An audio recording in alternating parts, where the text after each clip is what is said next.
Lewis Hamilton steps down from Ferrari to join Mercedes, making a return to the team he once called home. Curious about the reasons behind his departure? Want to discover the jaw-dropping salary Mercedes is offering for his comeback? If this catches your attention, stick around until the end. I'll reveal it all. Subscribe to stay informed about the latest Formula One news. It was the kind of revelation that didn't just surprise the Formula One community, it detonated through it like an unexpected explosion, rattling every paddock conversation, flooding social media, and leaving fans around the world reeling. Lewis Hamilton, the seven-time world champion whose career had been defined by historic victories, relentless determination, and a magnetic aura that transcended the sport, had abandoned what was supposed to be the grand chapter of his legacy at Ferrari. The highly celebrated move to Maranello had been sold as destiny, the legendary Brit in the iconic red car, chasing one more crown before the curtain fell on an extraordinary career. Supporters envisioned champagne-soaked podiums, breathtaking comebacks, and the rebirth of Ferrari dominance under his guidance. But the fairy tale had soured with alarming speed. The reality was grittier, harsher, and far from romantic. And now, in a twist that felt almost cinematic, Hamilton was slipping back into the familiar silver of Mercedes, sealing a deal that blindsided rivals, infuriated tifosi, and reignited speculation about what truly unfolded behind those closed garage doors. The truth was not a story of impulsive decisions or sudden betrayal. It was the product of months of invisible strain, an exhausting tug-of-war between pride and frustration, ambition and reality. From the earliest races, whispers had begun to circulate, subtle glances in strategy meetings, clipped answers in debriefs, quiet reshuffling of resources within the team. Ferrari had welcomed him with grandeur, but their patience for adaptation was razor-thin, and their expectations towering. Each race weekend felt like a balancing act on a wire stretched over a canyon. A single slip could tip the narrative from hope to doubt. Subscribe to stay informed about the latest Formula One news. By the time the Hungarian Grand Prix arrived, the tension had become a constant companion, lurking in every conversation, every radio exchange, every glance at the timing screens. That Sunday was less about the points at stake and more about the statement being made on track. Charles Leclerc, in his element, extracted every ounce of performance from the car, crossing the line far ahead while Hamilton wrestled with a machine that still refused to yield to his driving instincts. The gap in the standings swelled, and although the difference was just numbers on paper, inside the team, those digits carried the weight of judgment. When the checkered flag fell, the Ferrari hospitality suite was a study in silence, the kind that hums with unspoken tensions. The scent of fuel and rubber lingered in the air as Hamilton, still zipped into his race suit, made his way down a dim corridor, helmet in hand, the distant murmur of post-race celebrations a stark contrast to the heaviness in his chest. That was when Frederic Vasseur intercepted him. There were no cameras, but there were eyes, mechanics, engineers, and a few team staff lingering nearby, pretending to be busy yet straining to catch every word. Vasseur didn't bother with small talk or measured diplomacy. His voice was low, but his words sliced through the air like a blade. A driver of your stature cannot be this far behind your teammate at this point of the season. It was not encouragement, not even a challenge, it was an indictment. In that instant, it became clear that the issue was no longer about car balance, tire degradation, or unlucky strategy calls. It was about status, perception, and the optics of a multiple world champion trailing the team's golden prospect. Hamilton had faced adversity before, media storms, political controversies, and fierce title battles against the best in the world. But this was different. This was a subtle stripping away of authority, a quiet but unmistakable suggestion that maybe his prime had passed. The tone in Vasseur's voice, the absence of belief in his words, carried more weight than any on-track defeat. It wasn't just criticism, it was the kind of remark that digs deep, lodging itself somewhere between pride and self-doubt. Subscribe to stay informed about the latest Formula One news. As he walked away from that exchange, Hamilton's mind was no longer on the next qualifying session or the upcoming race weekend. It was processing the slow collapse of the partnership he had envisioned. He had joined Ferrari for glory, legacy, and the allure of the Red Empire, but he was beginning to see it for what it was. A fiercely political battlefield where every handshake had an agenda, every compliment hid an expectation, and loyalty lasted only as long as the results justified it. What Vasseur didn't know was that even before that conversation, Hamilton had been hearing whispers from the other side of the paddock. In quiet phone calls and private meetings, figures from Mercedes had begun to reappear in his life, not just as old allies but as strategic lifelines. They spoke of unfinished business, of machinery tailored to him, of a team that knew his rhythms better than anyone. They offered not just a seat, but a return to an environment where his voice carried weight, his instincts were trusted, and his leadership mattered. And while Hamilton wasn't yet ready to admit it to himself, the thought of returning to that world, the one where he wasn't merely a component in a political machine, was becoming harder and harder to ignore. Subscribe to stay informed about the latest Formula One news. The atmosphere in that cramped media room was electric with unease, charged with a kind of restless energy that makes people lean forward in their seats, sensing they might be about to witness a crack in the armor of a legend. Lewis Hamilton, a man whose career had been defined not only by his speed but by his ability to turn any interrogation into a display of grace and wit, sat there looking like the very gravity of the room was pressing down on him. His back, usually straight with the confidence of a champion, was slightly hunched. His eyes avoided the glaring lights and sought refuge in the polished table in front of him, almost as if he could disappear into its reflection. The usual measured rhythm in his voice was gone, replaced by short, deliberate answers that seemed more about ending each question quickly than about engaging. Every pause lingered too long. Every forced half-smile looked like it cost him more energy than the race itself. The journalists smelled it immediately, that rare scent of vulnerability in a driver they had long learned could parry anything thrown his way.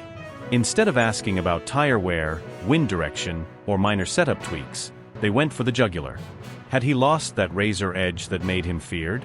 Was Charles Leclerc no longer just his teammate, but Ferrari's true centerpiece?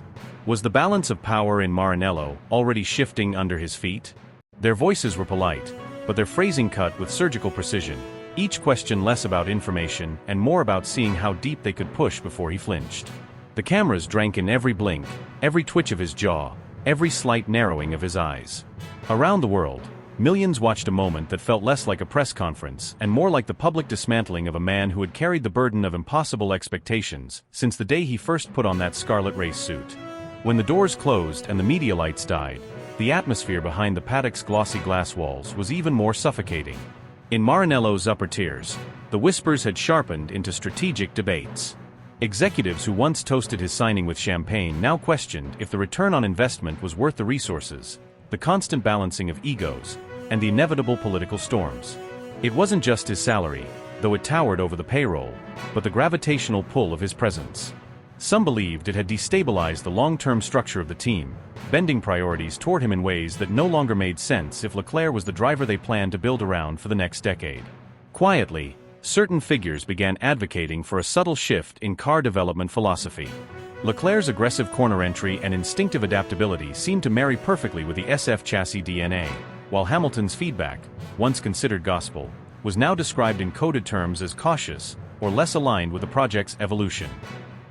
The engineering briefings, once filled with mutual respect, had turned into tense duels of interpretation. Telemetry data wasn't just analyzed, it was weaponized, each graph a potential point of contention. When a strategy favored Leclerc, Hamilton would question the underlying assumptions, his tone calm but laced with the unmistakable implication that the playing field was no longer level. Small cracks in routine became visible. There were murmurs about him arriving late to certain technical meetings, not because he was careless, but because he dreaded another hour of sitting in a room thick with unspoken criticism. He would enter quietly, avoid eye contact, and let the discussion wash over him until a direct question forced him to engage. Some mechanics, once fiercely loyal to his garage, began splitting their allegiances, subtly gravitating toward Leclerc's side. In the Ferrari hospitality suite, the conversations had shifted. People still greeted him warmly, but the warmth was thinner, stretched over an undercurrent of speculation. Even passing interactions between him and Leclerc became small events. A handshake held 1 second too long, a sideways glance that social media would dissect for days. Beyond Ferrari's walls, the paddock was alive with opportunists. Rival team principals, sensing instability, began circling discreetly, some sending feelers through intermediaries, others waiting like predators for the right moment to strike. A few believed Hamilton might pull the trigger himself, ending the partnership before being pushed into a secondary role. Others suspected Ferrari's leadership already had an exit strategy in motion, quiet, calculated, and timed to minimize fallout. Meanwhile, Hamilton still donned the red suit, still climbed into the cockpit, still signed autographs for the fans. But the sharp-eyed could see it, a faint change in the way he carried himself, as if the invisible clock ticking on his Ferrari chapter was getting louder with every passing weekend. In the tense and emotionally charged days that followed the Hungarian Grand Prix, the atmosphere around Lewis Hamilton reached a point of no return. Those closest to the situation reveal that Hamilton, outwardly calm but internally carrying the weight of months of frustration, sent a discreet message to Fred Vasseur asking for a meeting away from cameras, away from the whispers of the paddock. This wasn't the sort of polite exchange where a driver and team principal brainstorm ways to find an extra few tenths or tweak race strategy. It was raw, unfiltered, and deeply consequential, a conversation about whether he had the will or desire to spend another race weekend in Ferrari red. People in the room describe Hamilton's demeanor as measured but steely, his words deliberate yet laced with an unmistakable finality. He wasn't there to negotiate minor changes. He was there to weigh if the relationship was already beyond repair. By the time the discussion ended, it was less a question of if, and more a matter of how soon. What happened next rippled through the Formula One world with the speed and intensity of breaking news that nobody thought would come mid-season. Hamilton, without fanfare but with an almost clinical decisiveness, activated an obscure and rarely used clause buried deep in his contract, a provision allowing immediate termination in the event of what the legal text defined as extraordinary circumstances. The exact wording is locked behind layers of confidentiality, but well-placed insiders describe the reasons in blunt terms: an accumulation of mental strain, the corrosive effect of being systematically sidelined in key decisions, and the mounting impression that his role was being diminished with each passing race. This wasn't a sudden implosion but a slow suffocation, a gradual erosion of trust and enthusiasm that, once it reached critical mass, made the idea of staying unbearable. One team source painted it starkly: it wasn't a single betrayal, it was 1,000 tiny cuts that eventually drained him. Barely had the ink dried on the resignation letter when a figure from Hamilton's most triumphant years appeared on the horizon. Toto Wolff had been watching from afar, reading between the lines of Ferrari's public statements, observing the body language in the paddock, and recognizing the telltale signs that the Hamilton-Vasseur partnership was fracturing beyond repair. The moment the split became official, Wolff acted. He didn't delegate it to a lawyer or a PR advisor, he picked up the phone himself. Those with direct knowledge of the call say it wasn't theatrical or loaded with salesmanship, it was stripped down to its essence. Calm, direct, and tinged with the kind of familiarity that only comes from years of shared battles. The subject was not money, not glory, but one word that hung in the air between them: redemption. The proposal from Mercedes wasn't about making Hamilton the highest-paid driver in the sport. At around $20 million, the figure was less than half of his final Ferrari paycheck. But Wolff knew this wasn't the currency Hamilton was seeking. What he put on the table was an environment where Hamilton's instincts would be trusted again, where his feedback would shape the car's development, where the politics that had smothered his time at Maranello would be replaced with a culture of unity and mutual respect. It was a lifeline, not to escape the Ferrari chapter quietly, but to write a dramatic next act. Behind the scenes, Wolff's timing was calculated down to the hour. He knew rival teams might circle like vultures once the news broke, but he also knew Hamilton valued loyalty and a sense of unfinished business.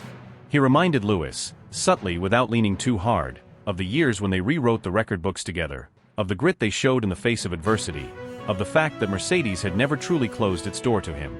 For Hamilton, it wasn't about returning to comfort, it was about stepping into a familiar battlefield with a leader who understood not just his driving but his psychology. As word of their talks began to leak, the paddock buzzed with speculation. Some saw it as a gamble, a legend returning to a team no longer at its absolute peak. Others recognized it as a statement of intent, that Hamilton wasn't winding down his career, he was rearming. The decision was driven by more than competitive instinct. It was about reclaiming control of his narrative, proving that the man who had conquered the sport's greatest heights still had the will to fight his way back. And in that moment, Wolff's move looked less like opportunism and more like the masterstroke of a strategist who had been patiently waiting for the perfect opening. An opening that could turn the embers of frustration into the fire of one last, unforgettable chapter. The agreement between Hamilton and Mercedes didn't just ripple through Formula One. It tore through it like a shockwave, dismantling months of carefully crafted narratives and igniting a frenzy of speculation in every corner of the paddock. This wasn't a polite reshuffle or a strategic long-term grooming plan. It was a high-voltage power play that ripped up the script and dared the competition to keep up. For over a year, Mercedes had been polishing Kimi Antonelli into the gleaming figurehead of their future, a prodigious talent who seemed destined to carry their hopes into the next decade. He had the media's attention, the junior formula's respect, and the weight of expectation pressing down on his young shoulders. Corporate partners had invested in his story, fans were rallying around the idea of fresh blood at the top, and internally, the belief was that Antonelli was their ticket to a generational changing of the guard. Then came Toto Wolff's move, surgical, ruthless, and executed without hesitation. In one meeting, the trajectory of an 18-year-old sensation was put on pause, his seat handed to a 7-time world champion whose name still commands instant authority in any room. But this wasn't just about replacing a driver, it was about injecting immediate battle-tested firepower into a campaign that had been bleeding momentum. There would be no soft launch, no gradual reintroduction. Hamilton was to step into the car not in pre-season testing, not at the start of next year, but at Zandvoort mid-season, on one of the most physically demanding and technically intricate circuits in the calendar, an arena where the home crowd roars for Verstappen with the force of a tidal wave. The symbolism was electric. Mercedes was throwing him straight into the storm and daring him to master it. The paddock reaction was instant chaos. Journalists scrambled for statements, social feeds detonated with polarized takes, and rival teams frantically recalculated their threat assessments. Some saw it as desperation dressed as nostalgia, a team clinging to a past era of dominance in the hope it could be resurrected. Others framed it as a masterstroke, the bold kind of gamble that champions of the sport have always embraced when the odds were stacked against them.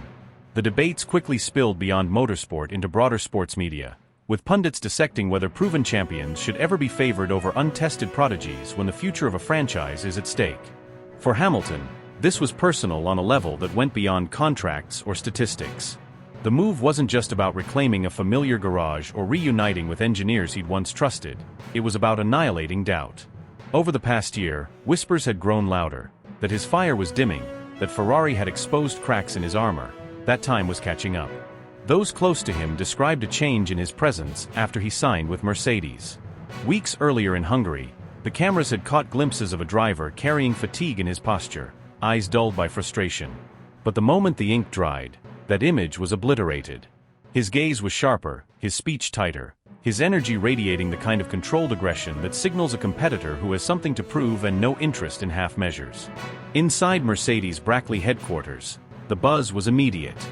The first simulator runs weren't approached like a warm-up, they were attacked.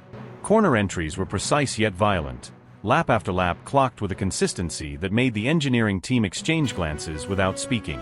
Telemetry reports, usually just another line of data, were suddenly being poured over with hushed excitement. "He's driving like it's 2017 again," one engineer confided, shaking his head in disbelief. Another grinning muttered, "He's more dangerous now, he's got a point to prove." Word of his pace in the sim didn't take long to reach the paddock. Verstappen's camp was said to have privately acknowledged that Hamilton's return to Mercedes would complicate their dominance calculus. McLaren strategists began re-evaluating their race simulations, anticipating that the Mercedes threat was no longer theoretical. Even Ferrari, still recovering from the fallout of his departure, were monitoring developments with a mix of apprehension and quiet dread, because if Hamilton delivered instant results, it would expose the cracks they couldn't hide. Antonelli's situation, meanwhile, became its own subplot. Would he swallow the demotion and bide his time as a reserve, absorbing everything he could from the sidelines? Or would he seize the first opportunity to jump ship, knowing that other teams would pounce on a talent like his? The speculation about his next move only added to the swirling narrative storm. Zandvoort was now transformed from a routine championship stop into a gladiatorial arena, the backdrop for a moment that could define not only Hamilton's legacy but Mercedes' trajectory for years to come. The stakes weren't simply about points, they were about pride, identity, and the audacity to defy the natural arc of a career. For Hamilton, the mission was crystal clear: walk into a furnace of expectation and noise, take the wheel of a car that hadn't been delivering wins, and force it to do something extraordinary. For Mercedes, it was about proving that in an age obsessed with what's next, sometimes the most devastating weapon you can wield is a champion who refuses to accept that his time has passed. The entire paddock is already vibrating with a level of tension that feels almost cinematic, the kind of crackling energy that tells you something monumental is about to happen. This isn't just another stop on the calendar, it's the weekend everyone has been circling in red for months. The journalists, the broadcasters, the die-hard fans camped outside the gates. They're not here for business as usual. They're here because the air smells of history in the making. In every corner of the circuit, whispers ripple about whether Lewis Hamilton will slot back into Mercedes machinery as though he never left, or if the battle scars from his turbulent Ferrari tenure will slow him down in the opening laps. The Silver Arrows garage has suddenly become the gravitational center of the sport, with cameras practically welded to its entrance, waiting for that first image of Hamilton lowering himself into the cockpit, the silver suit hugging his frame like armor reclaimed. Within the walls of Ferrari, the atmosphere feels like a storm before it breaks. Charles Leclerc, once painted as the perfect counterpart to Hamilton in what was supposed to be a dynasty, now faces a barrage of questions that sting like open wounds. What happened? Who's to blame? How could a partnership built on so much promise turn so bitter so quickly? Behind closed doors, Maranello's leadership is locked in long meetings, balancing the public facade of composure with the private reality of damage control. The heartbreak is as much about perception as it is about results, and though they won't admit it, the departure of Hamilton feels like a blow that will echo through the corridors for seasons to come. They may be working overtime to push the spotlight toward their own ambitions, but it's futile, because right now, the global conversation belongs to the man they've just lost. For Hamilton, the red chapter is already sealed shut. He's shed it like a skin that no longer fits, leaving behind the weight of missed podiums, political undercurrents, and unfulfilled promises. The man returning to Mercedes is not the same as the one who left. He's sharper, more calculating, and fueled by a kind of relentless urgency that only comes from being doubted. There's no nostalgia in his stride, only the cold, focused intent of someone who knows he has limited opportunities left to carve his name even deeper into the record books. In his mind, Zandvoort isn't a comeback, it's ignition. It's the spark striking the flint, a compressed force about to detonate on track with precision and fury. Beneath the noise of media speculation and sponsor-driven soundbites, Hamilton carries a private awareness of what's at stake. When he releases the clutch and rolls out of the pit lane for that first lap, it won't just be a systems check. It will be a warning shot to the entire grid. The scream of the engine through the dunes will be more than mechanical. It will be symbolic, a signal to rivals that the king is not interested in nostalgia tours. He's here for blood. Every team principal, from Wolff to Horner, will be watching telemetry with one eye and the timing sheets with the other, scanning for signs of whether they're about to face the resurgence of a force they thought had been dulled by time. Each moment before that launch will be laced with a quiet intensity. The subtle handshakes with familiar engineers, the brief but loaded glance at Toto, the way mechanics straighten their posture when he enters, it all builds toward the same point. Out on the grid, Verstappen will be surrounded by the blazing orange of his home crowd. Norris will carry the swagger of youth, Leclerc will cling to the determination of redemption, but Hamilton will have something rarer, the weight of legacy sharpened into a weapon. As he tightens the harness and locks his focus on the horizon, he knows this isn't about the chapters already written. It's about crafting a new one so explosive that it forces the sport to rethink everything it thought it knew about him.